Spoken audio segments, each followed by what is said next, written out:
Hello everyone, welcome to our Pariksha गांव।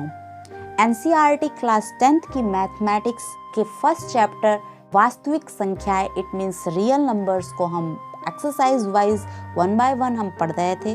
Previous lecture में theorem 1.3 को समझ लिया था। आज हम जानेंगे थ्योरम 1.4 क्या कह रही है और उसको विधिवत रूप से हम क्या करेंगे, प्रूफ करेंगे।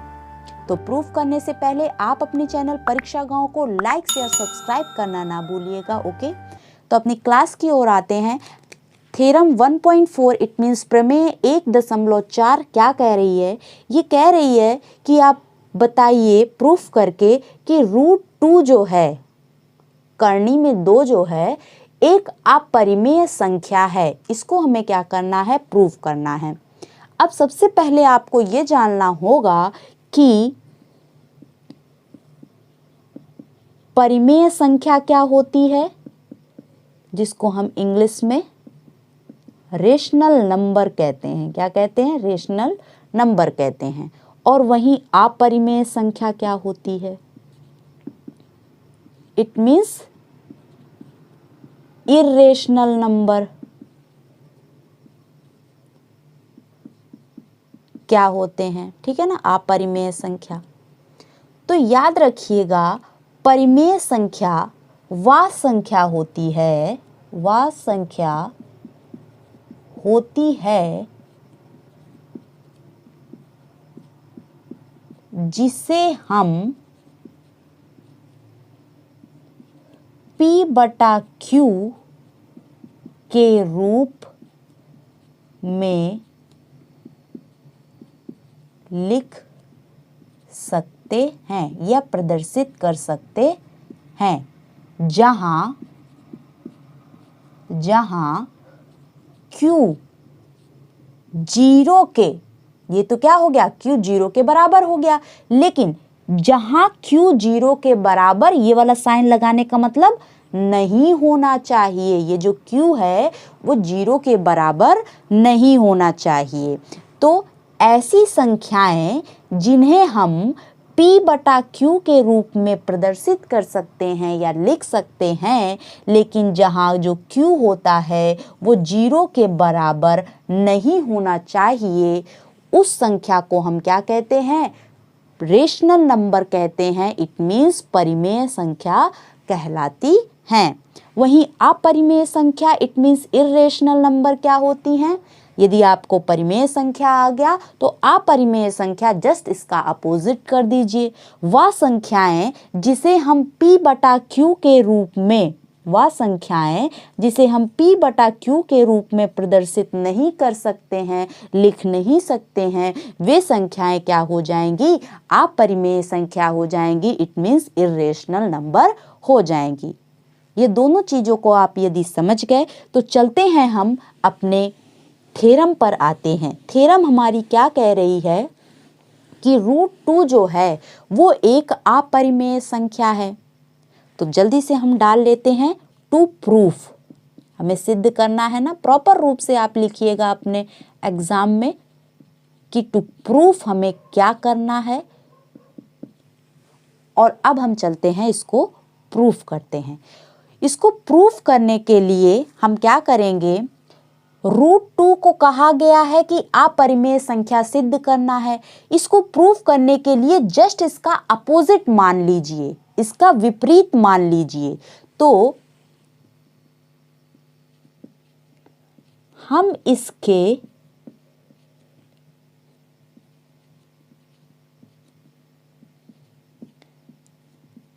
विपरीत इट मीन्स कॉन्ट्रेरी, यहाँ पे हम कॉन्ट्राडिक्शन का इस्तेमाल करेंगे। इट मीन्स विपरीत होने का इस्तेमाल करेंगे। हम इसके विपरीत मानते हैं कि, इस प्रकार से आप एग्जाम में लिखिएगा, मानते हैं कि, क्या मानते हैं इसके विपरीत? कि √2 जो है वो एक क्या है, परिमेय संख्या। इसको मानकर चलेंगे। क्या मान के चलेंगे? कि √2 जो है वो हमारी अपरिमेय संख्या नहीं है, परिमेय संख्या हम मान के चल सकते हैं।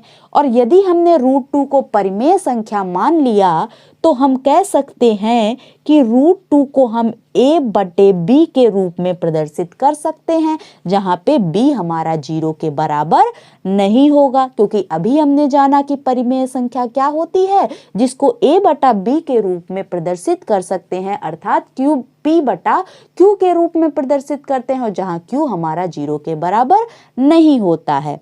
All clear? तो यहाँ पे √2 अगर हमने एक परिमेय संख्या मानी है तो उसको हम a/b के रूप में प्रदर्शित कर सकते हैं, जहां a और b हमारी क्या है, a, b को हमने कौन सी संख्या मान ली है, सह अभाज्य संख्या इनको हम मान रहे हैं, जिसको इंग्लिश में को-प्राइम नंबर्स कहा जाता है। क्या कहा जाता है इंग्लिश में? Co-prime numbers. अब आपको ये जानना होगा कि सह अभाज्य संख्याएं क्या होती हैं, इट मीन्स को-प्राइम नंबर्स क्या होते हैं। तो सह अभाज्य संख्या वो संख्याएं होती हैं जिनका HCF, इट मीन्स जिनका महत्तम समापवर्तक इट मीन्स मा सा पा जो हो वो 1 आए। जिन संख्याओं का महत्तम समापवर्तक इट मीन्स HCF 1 आता है, वो संख्याएं हमारी सह अभाज्य संख्या इट मीन्स को-प्राइम नंबर्स कहलाते हैं।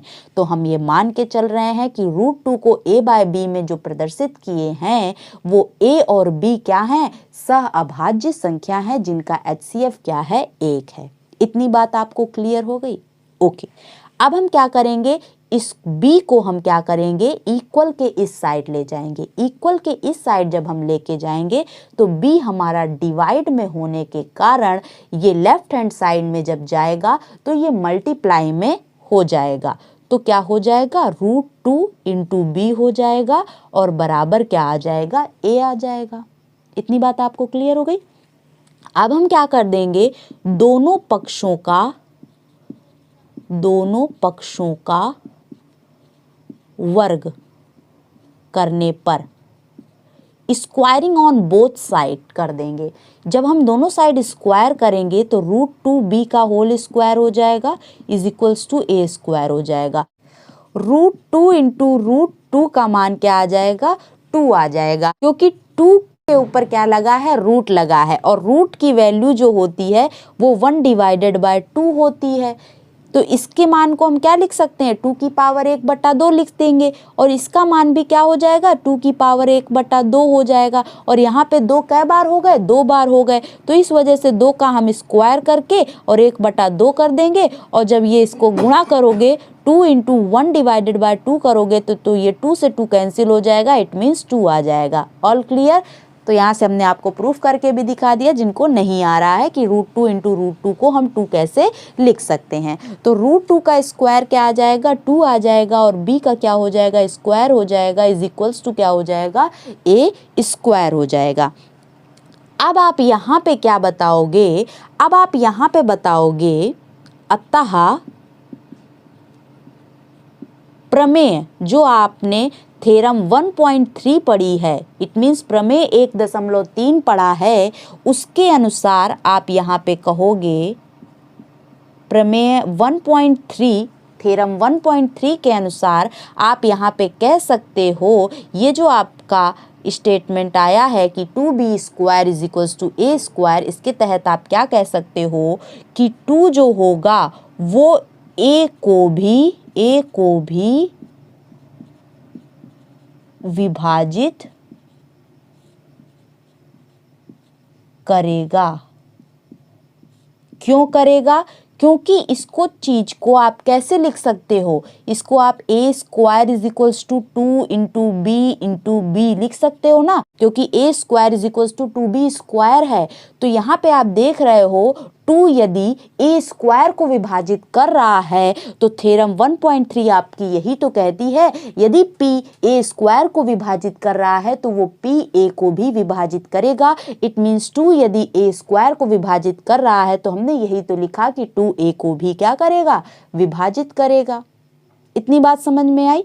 नेक्स्ट अब हम कहेंगे कि 2 जो है वो a को विभाजित कर रहा है। इट मीन्स अब हम मान लेंगे एक चीज, क्या मानेंगे, a की वैल्यू को हम क्या कर लेंगे, लेट कर लेंगे। इट मीन्स मान लेंगे कि माना a बराबर हम क्या मान लें, हवा में तो मानेंगे नहीं, हवा में नहीं मानेंगे तो क्या करेंगे, हमें पता है कि a को कौन विभाजित कर रहा है, 2 विभाजित कर दे रहा है। इट मीन्स a के फैक्टर में 2 तो आएगा ही आएगा, और एक हमने कोई भी ले लिया, c मान लिया, ठीक है ना, कि a जो बना है वो कौन कौन से अभाज्य गुणनखंडों से बना है, 2 से तो बनेगा ही, क्योंकि हमें यहाँ से प्राप्त हुआ कि 2 a को विभाजित कर रहा है, तो 2 तो लेंगे ही लेंगे, साथ में c भी ले लेंगे। तो यहाँ लिख दो कि जहाँ c हमारा क्या है, कोई भी पूर्णांक हो सकता है, जहाँ c बराबर कोई क्या है, पूर्णांक है, ठीक है ना, कोई पूर्णांक है, ठीक है ना, ऑल क्लियर। अब हम क्या करेंगे, ये हमने इक्वेशन क्या कर दी, 2 मान ली, और ये वाली इक्वेशन को हम क्या मान के चलेंगे, 1 मान लेंगे। अब यहाँ पे लिख दो कि इक्वेशन 2, इट मीन्स समीकरण 2 को समीकरण 1 पर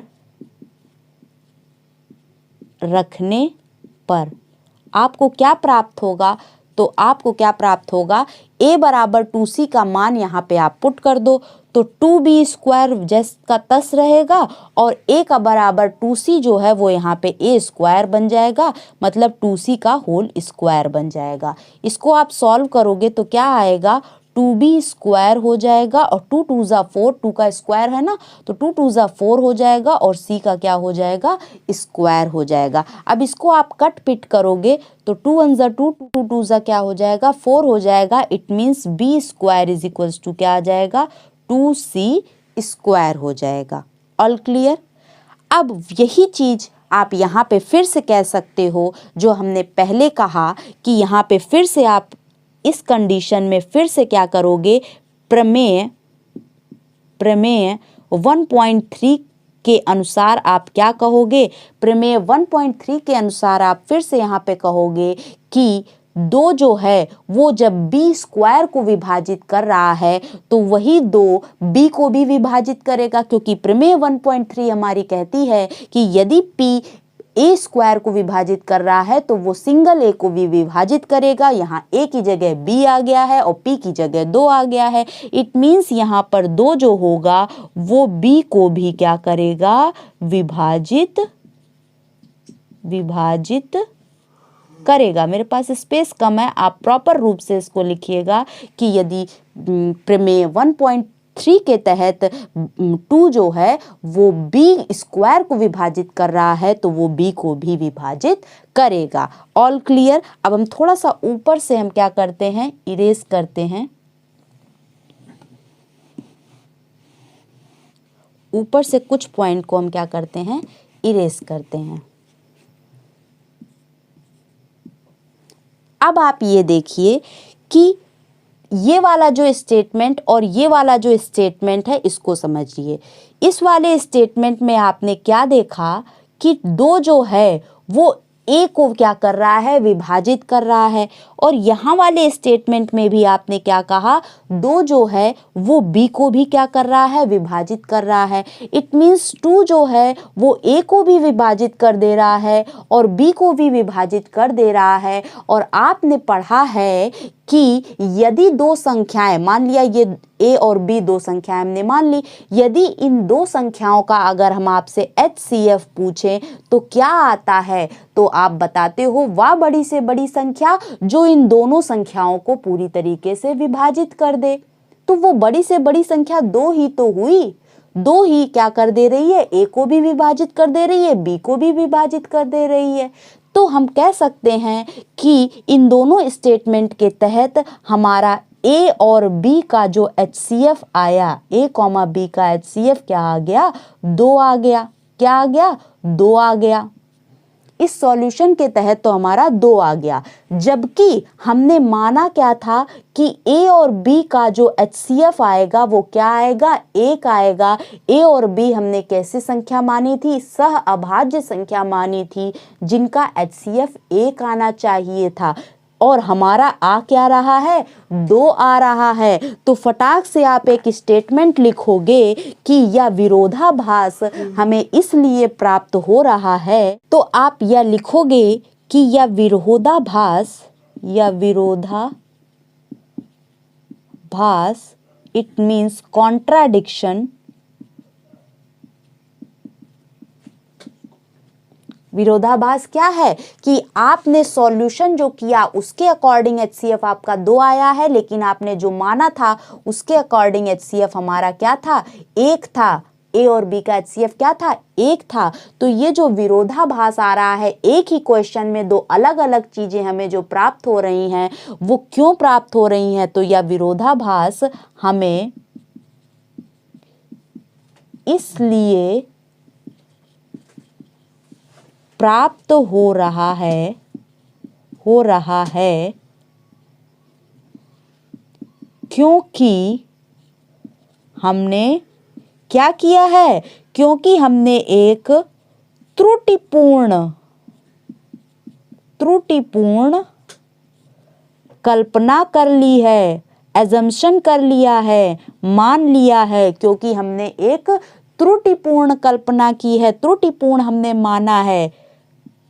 और क्या त्रुटिपूर्ण कल्पना कर ली है कि √2 जो है वो एक परिमेय संख्या है। यही तो हमने माना था स्टार्टिंग में कि √2 क्या है, एक परिमेय संख्या है, एक परिमेय क्या है, संख्या है। अतः हम कह सकते हैं कि √2 जो है वो हम अपनी कल्पना को सही अब सिद्ध करेंगे कि हमारी √2 जो है वो एक परिमेय संख्या ना हो करके ये एक अपरिमेय संख्या है। हमारी जो कल्पना हुई वो गलत सिद्ध हुई, जबकि √2 जो है वो एक अपरिमेय संख्या है। एग्जैक्टली आपको इसी तरीके से 1 बाय 1 एक्सरसाइज 1.3 के हर एक क्वेश्चन को अटेम्प्ट करना है। इसको हम अटेम्प्ट आपको 1 बाय 1 क्वेश्चन को सॉल्व कराएंगे। आज के लिए इतना ही। अगर आपको कहीं से भी कोई भी चीज़, कोई भी पॉइंट नहीं समझ में आ रहा है तो आप कमेंट बॉक्स में ज़रूर कमेंट करिएगा, आपको रिप्लाई ज़रूर दिया जाएगा। आज के लिए इतना ही। अगर आपको क्लास हमारी अच्छी लगे तो क्लास को लाइक शेयर सब्सक्राइब जरूर कर दीजिएगा। Okay, thank you.